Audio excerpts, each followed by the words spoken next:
Yo, what's good, my people? It's your boy, Big Chris, aka the Compton Animator, and I'm here to bring you another WWE Smackdown review plus NXT and main event. So tonight we're reviewing WWE Smackdown for June the 6th, 2014. We also have main event for June the 3rd, 2014, and NXT for June the 5th, 2014. So let's get this started with main event. So starting off with main event for the June 3rd, 2014, you get Brad Newsberry, who comes out first, and he basically just starts coming out and he's does a little bit of shitting on the crowd, talking about them, and then he starts going into the whole some more just basically talking shit about Rob Van Dam and how, you know, all the stuff that happened with him and this thing with Cesaro leaving him inside of the ring to get beat up, and keeps asking the question of why is he fighting Rob Van Dam tonight. This promo really wasn't one of Barrett's best promos. It felt like he really had nothing to say, so he was just making it up. Probably he made it up last second backstage before he came and said it. It really felt like he was just, you know, reaching for something to say, and it really felt flat here. The crowd really didn't get into it at all. So after that, you get Rob Van Dam, who comes out, get a big pop, and basically blindsides Bear from behind and kicks him in the stomach, and they both have a big stare down, waiting for their match later on the night, their title match later on the night. So this whole segment was probably like just really, really average to me. The Rob Van Dam coming in and giving Barrett the kick really did help it out, but you know, it really didn't do nothing for me for the most part. Next, you get a match with Kofi Kingston and Goldust versus the Wyatt family, and this was basically Goldust being given another tag team partner by Cody Rhodes. You got Cody Rhodes looking on the monitors in the back, and this match was actually pretty good. Kofi Kingston still, man, the way this guy works is so good, and you know, unlike Dolph Ziggler, I think he gives enough of the high flying, and he knows how to work in the ring to where he's not working too fast like Dolph Ziggler does. But Kofi's still problem is that he can't do shit on that mic. I wish they would give him the same push that they give the Usos, to where, you know, even though he can't speak on the mic really that well, you know, you figure out a way that to let his moves and in-ring work talk more than himself. But as far as this match goes, like I said, I thought it was pretty well done. All these guys really did do a good job of getting around this ring and doing everything they needed to do. The Wyatt family picked up the win here after, I believe, a big clothesline, spinning clothesline to Kofi Kingston, and Goldust was still looking kind of just, you know, upset about the whole thing. Like I said, pretty good match here. The crowd was very into it, and I had a lot of fun watching it. Next, you get Rob Van Dam versus Bad News Bear for the IC title. This match started off very kind of just mediocre at the beginning. You can still tell that these guys' chemistry isn't really there with each other. You know, they have okay matches for TV matches, but, you know, especially at the beginning of this match, it felt like just a regular old, you know, house show match or TV match. It really wasn't nothing big or, you know, amazing not even amazing, just, it really didn't feel like, okay, I'm here to watch a match and tell a story. It just felt like, you know, these guys were going through the motions. You get Rob Van Dam, who's, you know, just doing his normal moveset. Bad News Bear is trying to deflect it. He's doing his stuff. It starts getting a little bit better once the crowd gets into it midway through the match. But once that happens, you end up getting Cesaro, who comes out towards the end of the match when Bad News Barrett looked like he's about to win, and does the neutralizer to Bad News Barrett, then does another one to Rob Van Dam, and stands over both of them looking strong. So I like that Cesaro ended up coming here and sets up something for them for later on. And I thought that the end of the match was better than the beginning, but it still wasn't a good match, especially one that was, you know, contending for the title that it should have been. Next, you get WWE NXT for June the 5th, 2014. And this is the show after NXT TakeOver, the really, really good NXT TakeOver. And you get Mojo Rawley, who comes out, and the guy in the back behind Aiden English is Mojo Rawley. And he comes out, and Mojo Rawley just starts, you know, he does these little box promos that they usually do sometimes, and he basically talks about how, you know, he's just going to bring himself back up like the USA and get rehyped. So just, you know, regular old babyface promo. You get Aiden English, who comes out singing and using some words inside of the song to talk shit about Mojo Rawley. They get into a match. It was very average at best. Mojo Rawley does his booty booty moves or whatever you want to call them, and ends up picking up the win here with the hyperdrive. Like I said, those Rawley's finisher has to go, man. And it's not that it has to go because it's bad. It just has to go because it doesn't fit his character as far as, somebody whose moveset is going to be hype and fast and stuff. And to do these butt moves, really doesn't fit him to me. So next you get a match between Charlotte, the new NXT Women's Champion, and Bayley. Bayley's entrance still looks really good, and I really do like Charlotte's new entrance music with the Ric Flair theme hitting into it. So their match right here, I thought was probably the best match on the card. They had a really fun match. The crowd was very into it. They were very hyped for Bayley, cheering for her. Bayley's new ring gear looks really good, and the way that they were moving was just very well done. Bayley was getting over very well, but Charlotte was also, doing what she needed to do to keep the match going and playing up on the heel tactics that she could in the match. And I thought both girls did a very good job until it came down when Summer Rae music hits and she comes to the ring and basically distracts Charlotte for a second. Bayley tries to take a roll up. Charlotte gets out and hits her with her finisher, which is called Bow Down to the Queen. And Charlotte picks up the win here. You get Summer Rae, who comes out and she starts, gloating and trying to hold up the other girl's hands. Then she goes to try to attack Bayley, and then you get Paige and Emma who come out to save Bayley. So it looks like we may end up having a 3-on-3 girls tag match, Divas tag match for probably next week or the week after.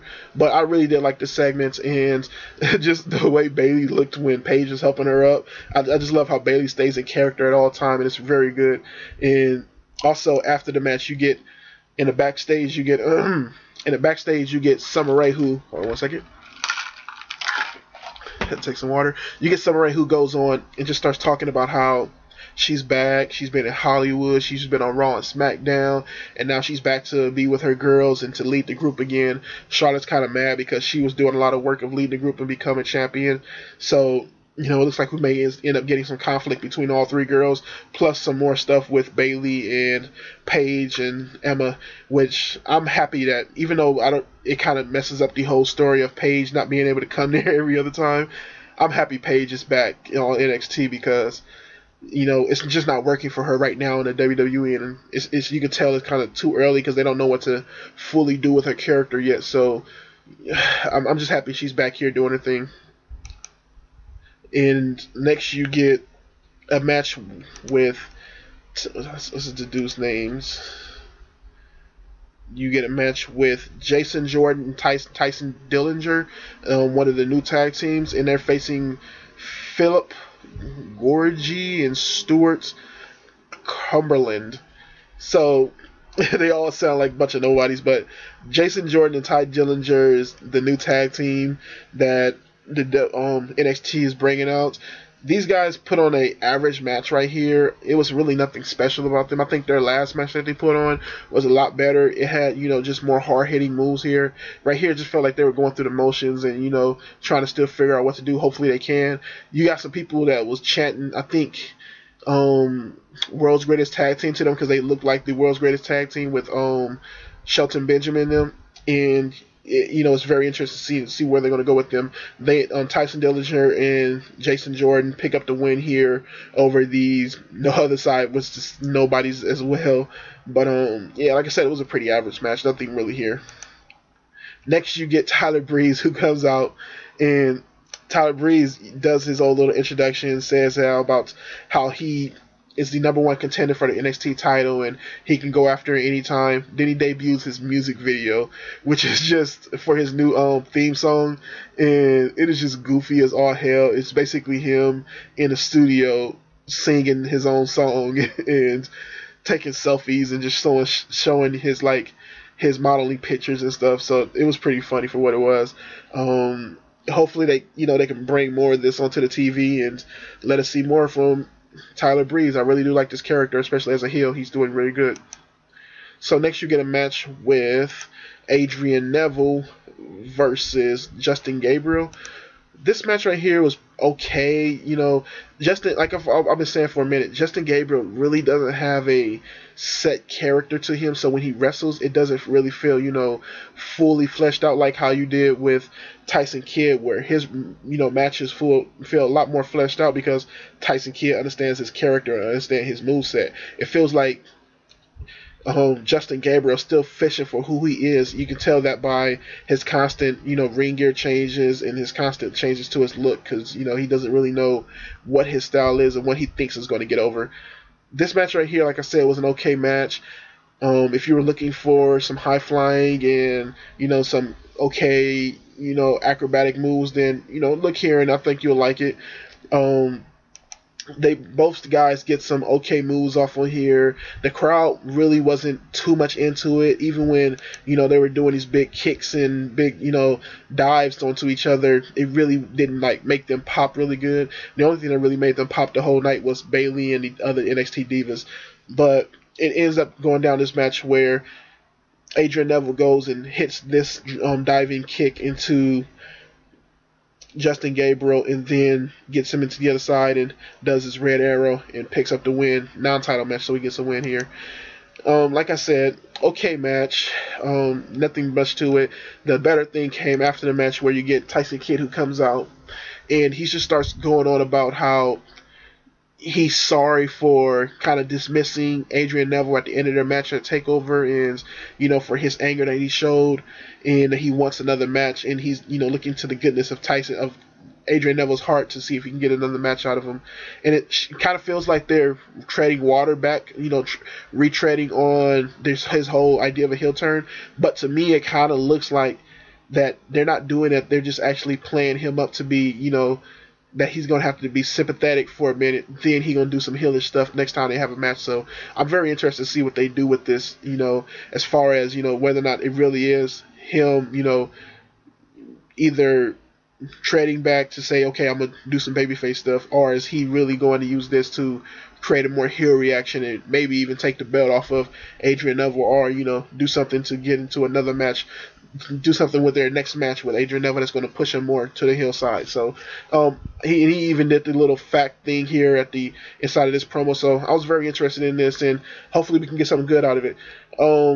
Tonight's NXT, I'll give my ratings for everything at the full ends. So yeah, let's go to the next thing. So next we get WWE Smackdown for June the 6th, 2014.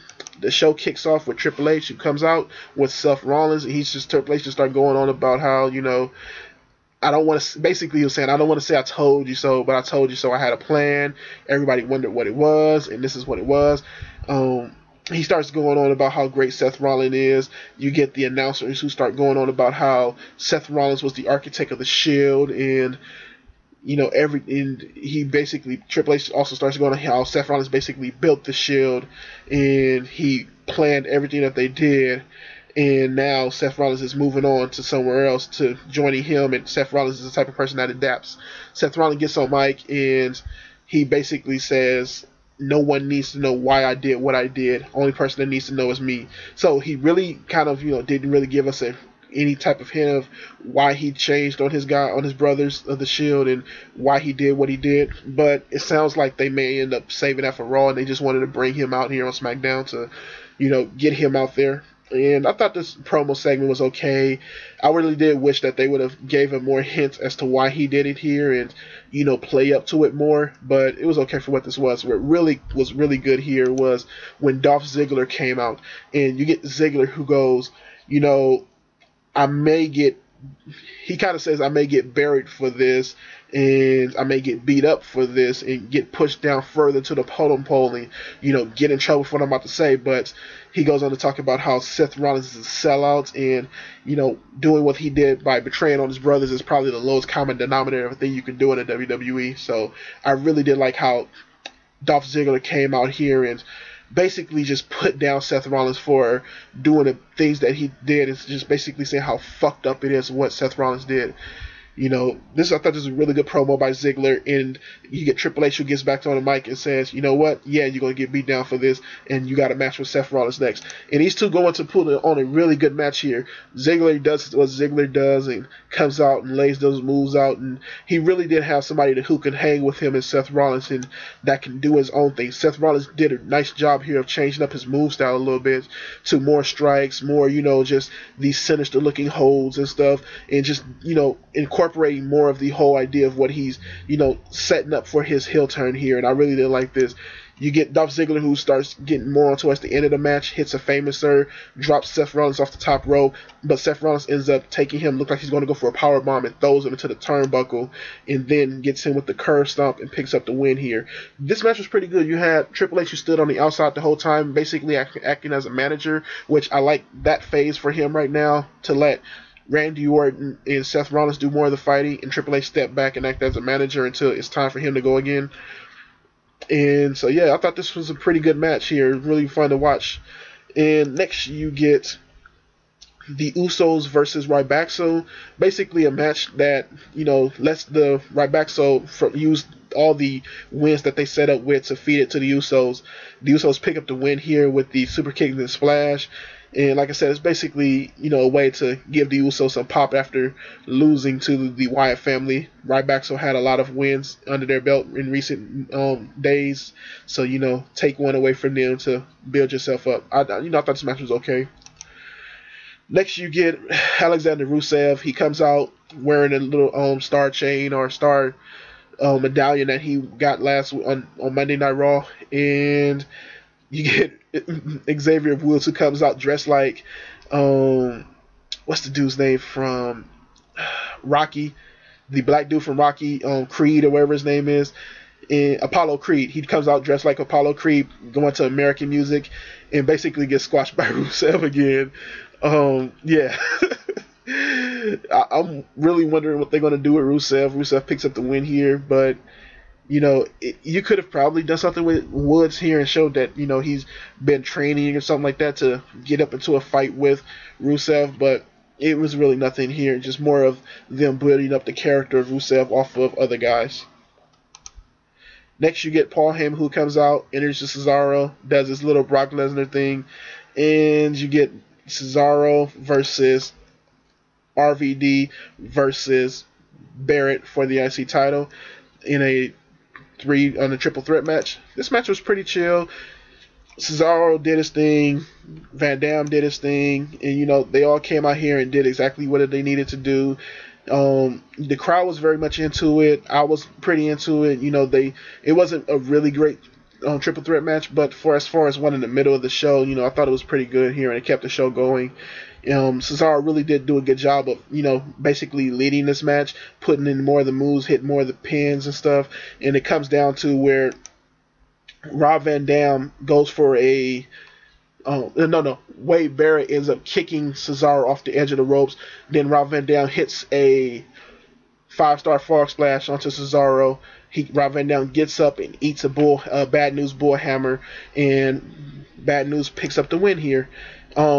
Before this match, Bad News Barrett comes out and he does his promo about Cesaro and RVD, and he basically calls Cesaro and Paul Heyman dogs with fleas, and he calls Rob Van Dam a flower child, and he really did show his anger in that promo and just talking shit about Rob Van Dam and Cesaro, and it felt like he had direction this time. It felt like, he was going somewhere with this promo, so I really did like this promo a lot better than the one he put on Main Event. This one actually felt like, he had something to say, and he wanted to, get a point across, and he felt more heelish here too, like, he had something, he was very pissed off, had that feeling of it. So I like this promo really good, and I think one of his best promos as far as him exacting his promos towards other wrestlers and not just the general population as a whole.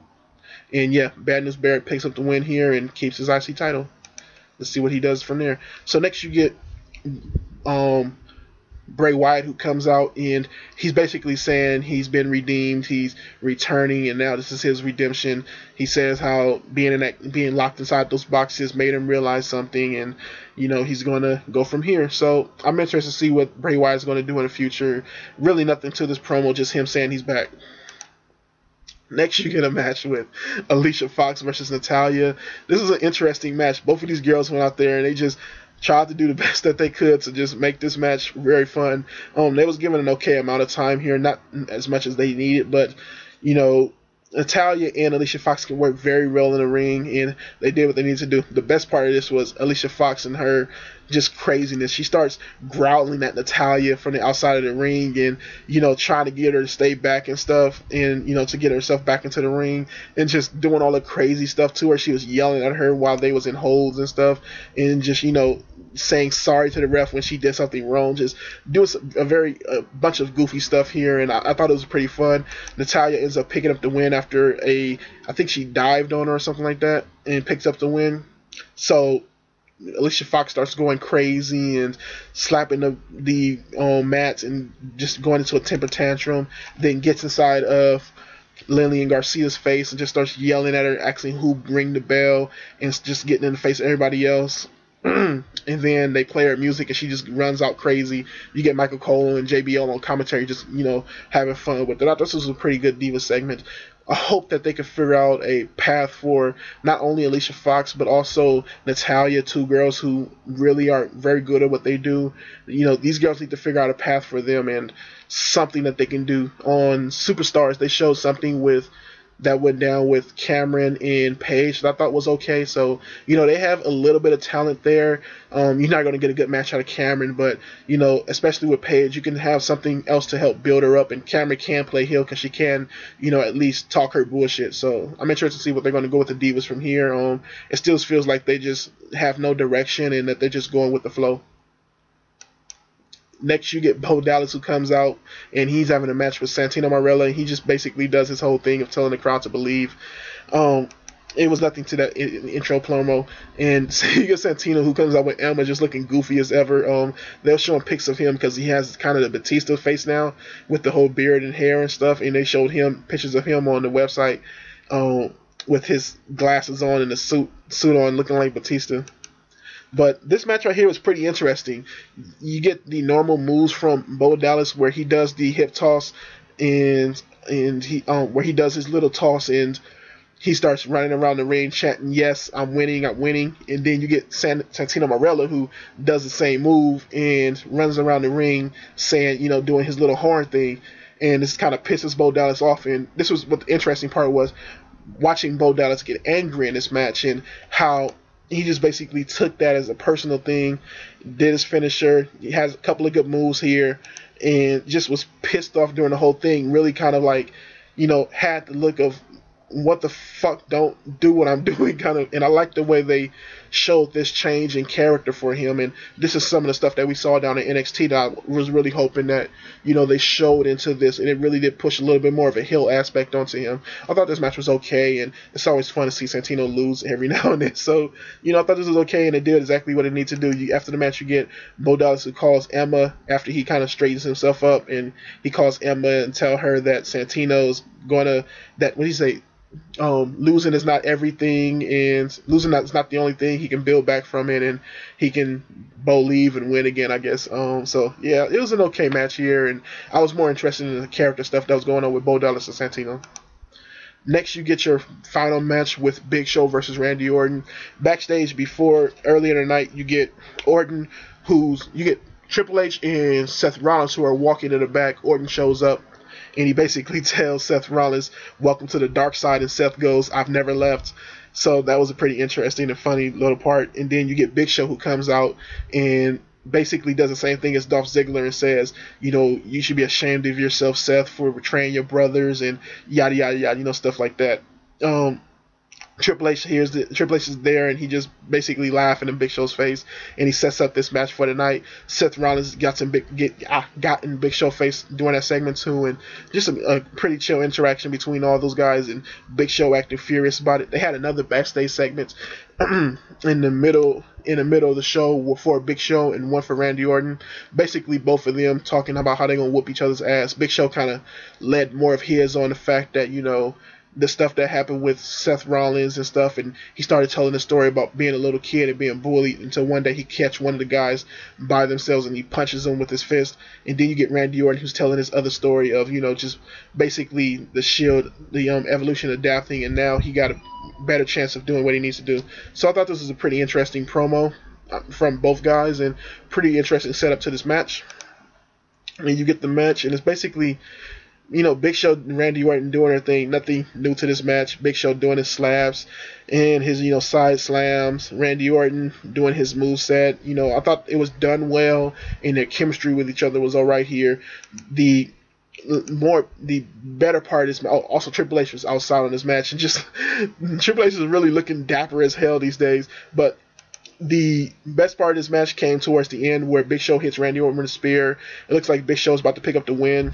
Triple H gets onto the side of the ring, and Big Show ends up grabbing both of them. Then Seth Rollins runs out and hits Big Show with this high knee. Then Randy Orton hits Big Show with an RKO, and then Seth Rollins ends up hitting Big Show with the curb stomp onto a chair, and they stand over Big Show. And yeah, that's the end of the show.